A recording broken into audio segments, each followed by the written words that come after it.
have been homeless before, and we've been in shelters, and my mom was suicidal before, and she wanted to kill me first and then kill herself.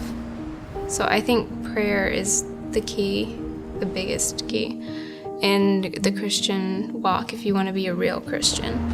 And of course, reading your Bible has a big part in that too, because you're reading God's love story to you and you're understanding Him as a person, since He is the Word. When I, forget to read my Bible or pray and for a week, it really does change the way I live for that week. If I'm reading my Bible and praying every day, then I live with purpose. Those two things are really important, praying and reading your Bible. Because I went straight from homeschool, where I was really sheltered, to public school, I did feel like I stood out in a way. I was the only one wearing a skirt.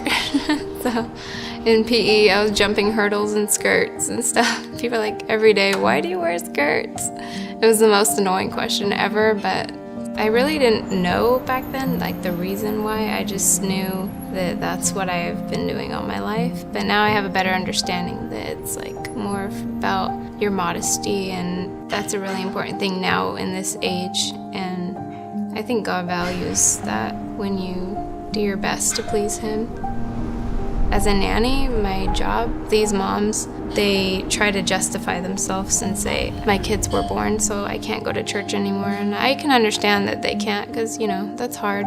I try to be the light while I'm there, because if I'm the only Jesus that they see, then I can make an impact. Or I try to go the extra mile with all the families I work at by cleaning their whole house when that wasn't expected of me.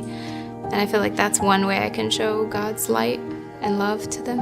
And I pray over their rooms too while they're gone, so that God's presence fills their house. A lot of situations have happened in my life where I could have just given up or questioned God, which I have before. I've doubted my own beliefs, and I've doubted that God's even real, because separations and abuse I've seen, my mom getting abused, and I didn't know how to handle that when I was little, so I just related to God like He was distant, because my father was distant. He left me when I was really young. I just know that my path's different than everyone else's, and I remember that He died for me.